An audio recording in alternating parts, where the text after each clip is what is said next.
within our posted 7:15 time. So if you need to leave early, please feel free to do so. At the end of our panel discussion, we'll be doing a Q&A, so if you have any questions, just save them for then and we'll go through it. All right, my name is Hillary Davis. I'm going to be your partial moderator for the evening. Next to me is Stephen Brown. He's our Executive Director of the Rhode Island ACLU. We have Anna Jane Yogan, who is the Executive Director of Protect Families First. And we're also joined this evening by Representative Edith Agello, who is our District 1 House of Representatives member. We're going to talk a little bit about some of the highs and the lows of the legislative session. It was an interesting year. It always is. It was a mixed bag. It usually is. And we want to start off our conversation tonight talking about a bill that some of you will remember, well, not exactly, but a topic that some of you will remember from years past, and that is one on cell phone privacy. Representative Agello is going to start us off. Good evening, everybody. A couple of years ago, working with the ACLU and others, we succeeded in passing a law that law enforcement would have to get a warrant before they could track you or me using our cell phone and the cell towers. There is an exception there for an emergency situation, but that law passed 2 years ago, and almost immediately the Attorney General's office started sort of trying to limit its effect and coming back and trying this and trying that towards having it not work. I was thinking about the law tonight as I was driving over here. I never am quite sure where Grove Avenue in this library is, so I was using my cell phone. And I missed a turn in Providence in my own neighborhood, actually. So Siri was telling me to go around a circle and get going the right way. And I did, and I thought to myself, somebody next week, next month, could decide they wanted to know where Edie was going on Monday, the 23rd of July, and could actually see that I did that, because whether I was using the phone to map out my route, get directions or not, the phone knew that and keeps that record for quite a while. That's it. And they could also then look at your cell phone records and we were all here together. What were we up to? Well, nothing really bad, right? But that's the power of cell phones and cell phone tracking. So now this year, the Attorney General was attempting to point out that when they do pen registers, which is see all the numbers that you called and all the numbers that called you, or wiretaps, when they request those, they are automatically getting the cell phone tracking information. Our legislation regarding cell phone tracking, requiring a warrant, also required law enforcement to tell you that they were tracking your phone within a certain number of days of the tracking ending, unless there was some important reason not to tell you because they were investigating something. Well, there's no such requirement with the pen register or the wiretap. So they're trying now to get out of that reporting to the individual tracked, yes. When it's as a result of a pen register or a wiretap, but they're not attempting to change the law there in the pen register or the wiretap. They're changing it and actually succeeded. Forget it. They're changing it in the cell phone tracking law. So, and insisting that they couldn't tell Verizon or whoever they were getting this tracking information from. Not to give them the tracking information, just give them the calls made and received or the wiretap information.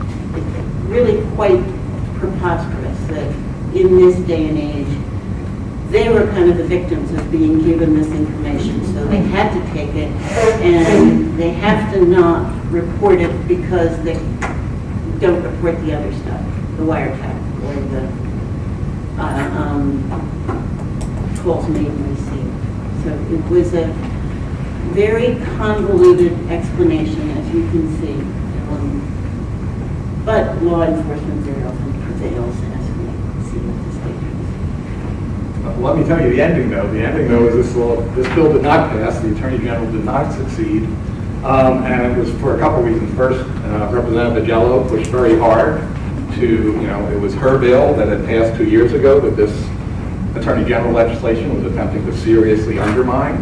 And she made her objections known very well. The other thing is, we also made a number of efforts to get our membership involved, to make phone calls, and there was a lot of pressure. A number of legislators got calls urging them to oppose this bill.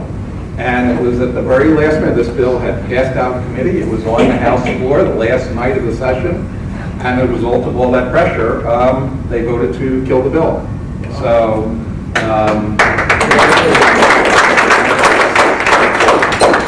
it's a great example of how you, as constituents, really can make a difference. If I had to pick one bill and show that, this is the one, because it really did. And something to keep in mind next year when the bill comes back again. In a better form, I'm sure.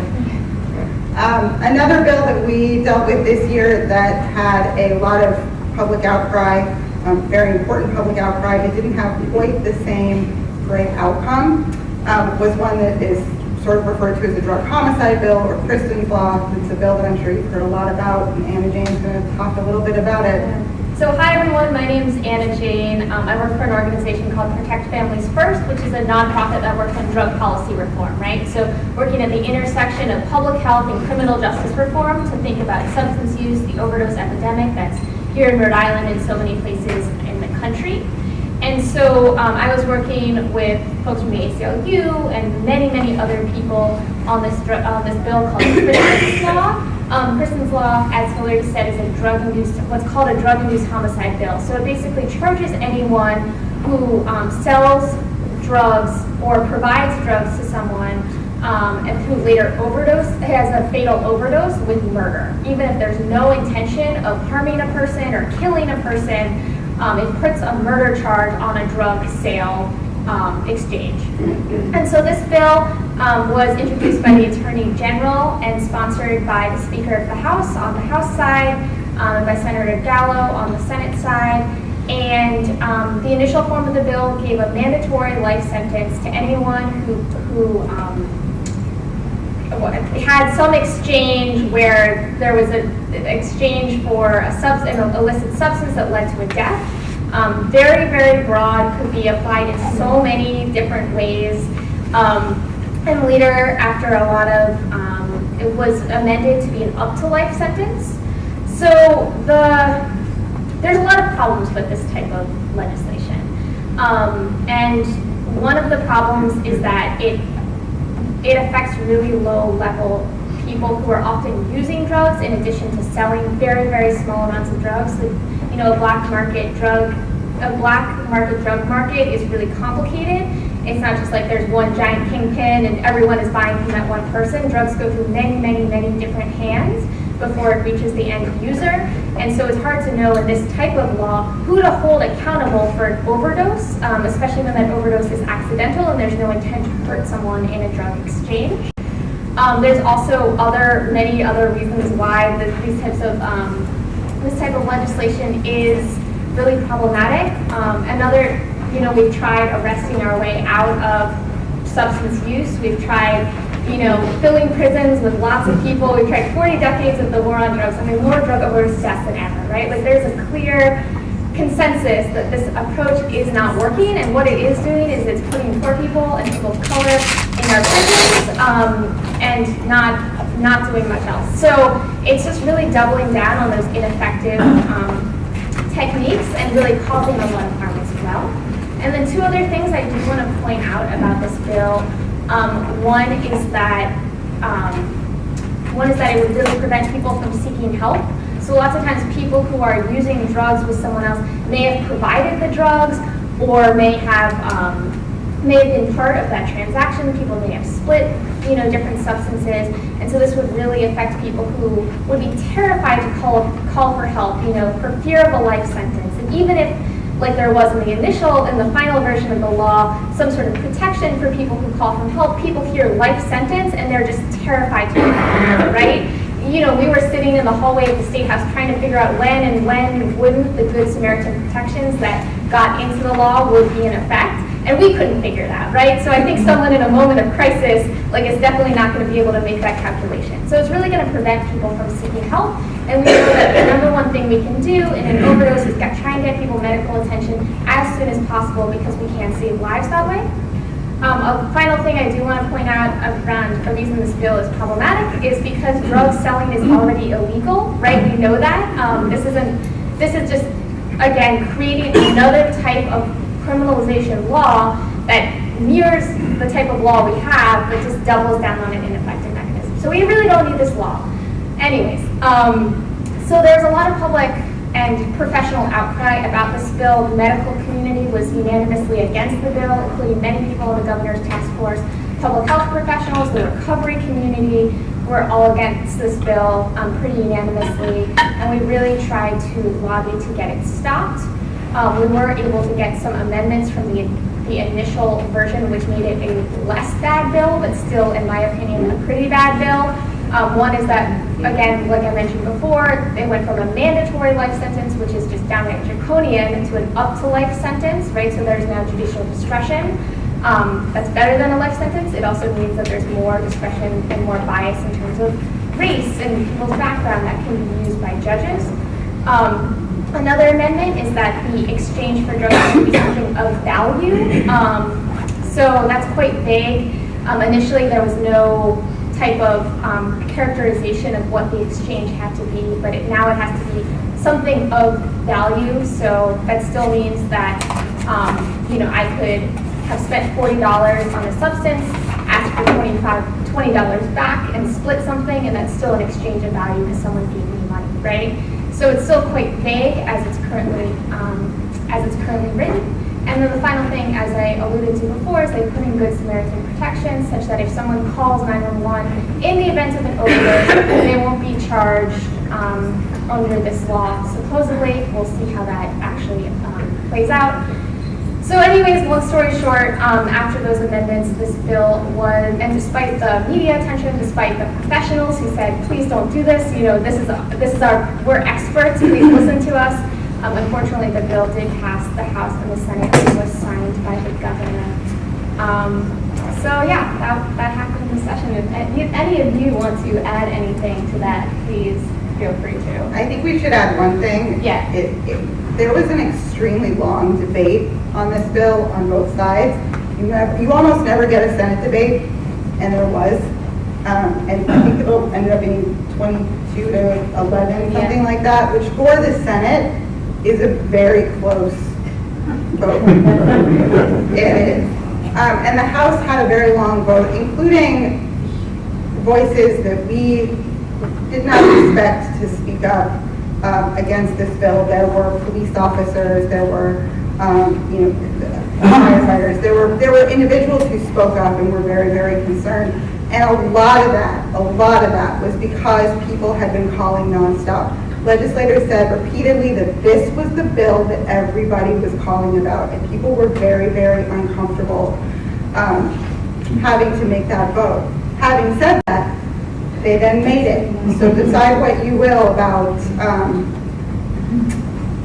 who they're answering to at any given moment. But it was a very close, very loud discussion and debate. There are a lot of people who are very uncomfortable that they made this vote. On that note, another great one that inspired some very long debate and some very uncomfortable moments, and that is a bill dealing with equal pay, which you may have heard a lot about, and Steve's going to go through that bill, and it's fun. the male on the panel is going to talk about equal pay. This is a... The white male. Dead white man? This is a bill that I don't think has gotten enough attention. This is really, for me, in addition to Kristen's law, probably one of the worst things that happened or didn't happen, as the case may be. I think a lot of people going into the session thought that this would be the year of the woman, with the Me Too movement and everything else.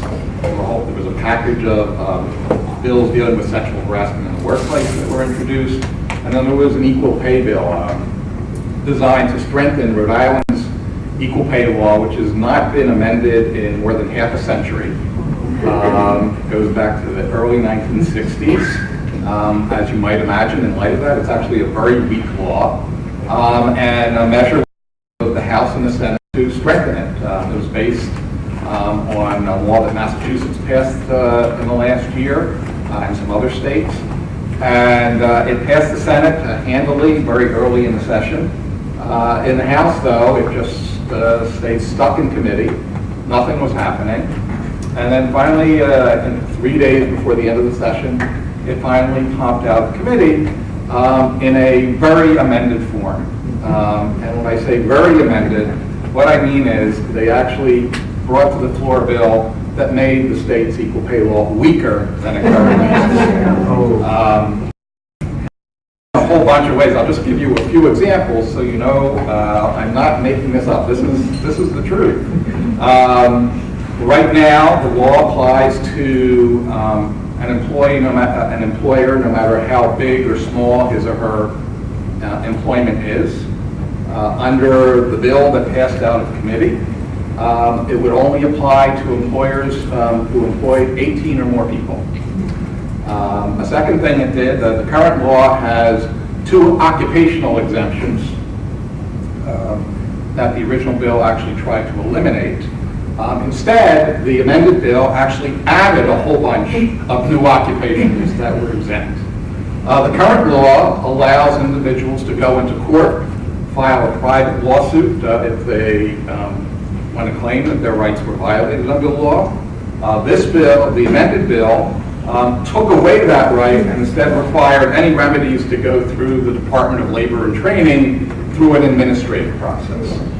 So those are just a few examples of how this amended bill came to the floor.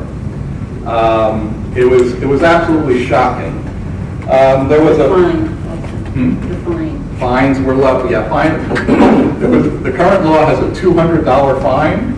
The amended bill, as it came to the floor, lowered it to $100.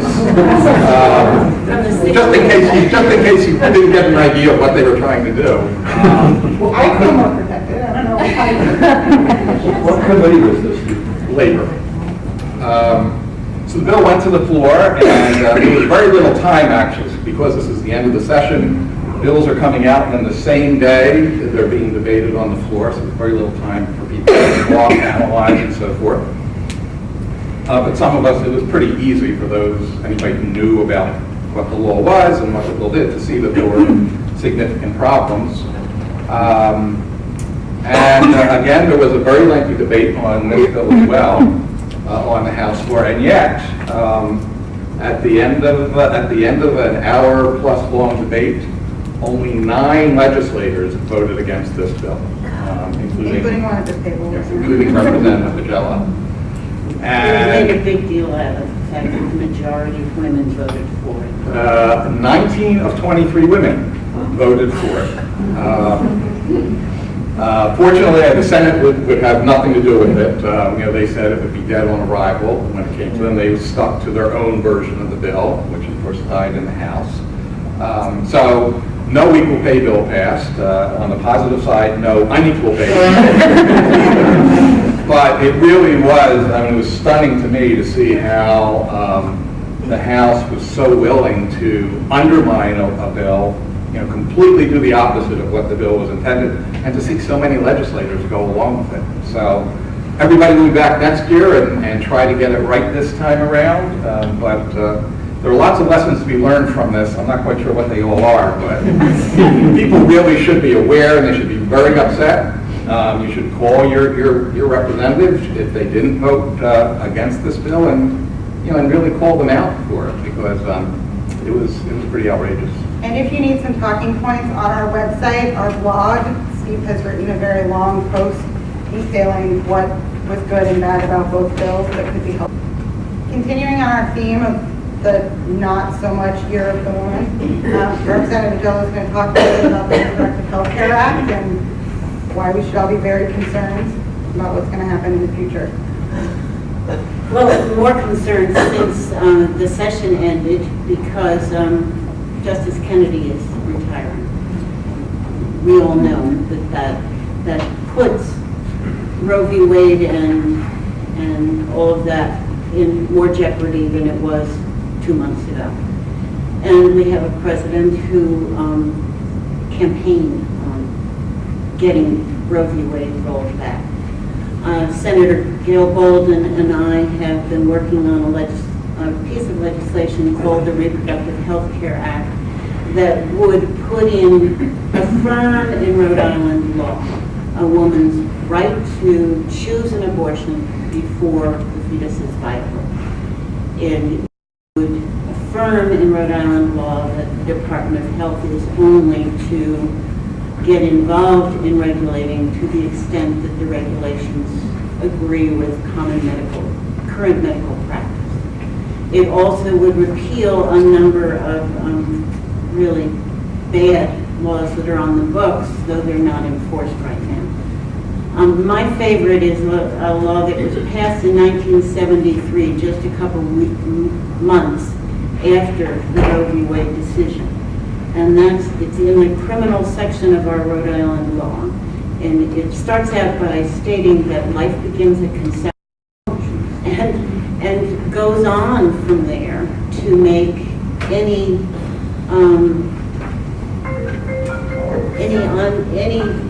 cause of a abortion or miscarriage a felony. And it's very extreme. It was, of course, never enforced because of the Roe v. Wade decision, but it's still on the books. It needs to be gotten rid of. There is another favorite of mine, which is called spousal notice. That would pass sometime later and also found unconstitutional, but it requires a pregnant woman to consult with her husband, whatever their relationship is, if she's petrified of him or not, and a doctor to be convinced that she did consult with her before the doctor can. Women are shaking their heads, men are smirking, so obviously that's not good law. There is also law on the books still regarding partial birth abortion. There really is no such thing, but Rhode Island partial birth abortion law was found unconstitutional because it has no exception for the health of the mother. There is federal law that has an exception for the health. Gail Bolden and I and many others in the House and Senate seek to get rid of that law too. There are a couple of others around insurance provisions for abortion. And did you know that in Article 2 of the Rhode Island Constitution, it is stated that there is no right to abortion? Just right there in Article 2. So you would say the urgency is high that we pass the bill next year? Yes. And I am suggesting to everyone, we are suggesting to everyone, when someone knocks on your door or calls you and asks for your vote, ask where they are. And I would say, insist that they tell you that they will sign the bill as a co-sponsor. If we can get critical mass, a majority of people to sign the bill as co-sponsors, I think that we're going to be able to force a vote in 2000. But voters need to let their legislators know that this is important. What is the title of the bill, please? Reproductive Health Care Act, RHCA. It'll have a new number next year. But Moving along to a slightly different topic, dealing with medical marijuana. The way that the medical marijuana law in Rhode Island is written, it is written to protect the privacy of individuals who are using medical marijuana. There's a whole lot of safeguards in place in the law to make sure that your information isn't just out there. People aren't aware of your status unless you specifically choose to make that so.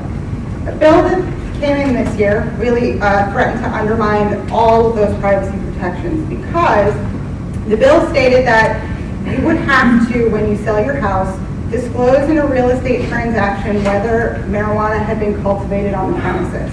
The thought behind this was there is some complaints that when a home is used for marijuana cultivation, there are issues with some other things. Some of which you already have to disclose under real estate transaction law. But the truth is that there's a lot of behaviors that we engage in our homes that can have lasting effects on our property, use of oxygen tanks and other sorts of things, that we do not have to disclose in a real estate transaction. On top of that, disclosing in a real estate transaction, if somebody is cultivating marijuana, puts them in a really terrible double bind. We know that the federal government is cracking down more and more on marijuana use, marijuana growing, marijuana sales, and doesn't necessarily recognize the medical marijuana laws of any given state. So, this law would require that either you commit fraud by not disclosing your medical marijuana cultivation, or you put on a piece of paper that you are committing a federal crime. Not a great position to be in. On top of which, correct me if I'm wrong, but we believe that if you disclose that you are growing medical marijuana, you can never get loans again. We've made this argument. Banks supposedly would not grant a mortgage or other loan to a property if it was being used for what is illegal under federal law. So either you had to put essentially your entire livelihood at stake, or disclose that medical marijuana was cultivated on the premises, even though there's really no reason that you should have to make that disclosure. The Senate passed the bill very sort of early on, and it sat around, and it again came up through the House in the very last days of the legislative session. There wasn't really even enough time for a hearing before it had to be voted on on the House side, and it passed. Fortunately, we do have a governor who has a veto pen, and she did use it on this piece of legislation this year, largely because of the concerns that we and the realtors raised. We suspect it will come back in an amended form, but for this period of time, medical marijuana patients can rest assured that they're not going to have to out themselves to the federal government, at least in this circumstance. Moving on to another victory that we had this year, Representative Jello can talk a little bit about the shackling law and how it got even stronger this year. The shackling law refers to pregnant prisoners at the ACI or, I guess, other places. A couple of years ago, we passed legislation into law saying that prisoners, pregnant female prisoners in the last 3 months or the last trimester of their pregnancy would not be shackled when they were being transported to or from a doctor's appointment or a hospital or medical appointment by ACI guards. There was foot dragging and complaining that, not every female prisoner is the same, and what if she tries to run, and there was an exception in this legislation which ultimately passed, that in extreme cases where officials documented the reasons a female pregnant prisoner in the last trimester could be shackled for transportation. But it's dangerous, throwing one's balance off, and then the danger of a fall and not being able to catch yourself with hands or feet because you're all bound up. But passing that legislation still left prisoners being transported by sheriffs back and forth to court. So that was, the victory this year was now pregnant prisoners in the third trimester being transported by sheriffs back and forth to court cannot be shackled, except again in extraordinary circumstances. So, a victory. Moving on to another defeat, unfortunately.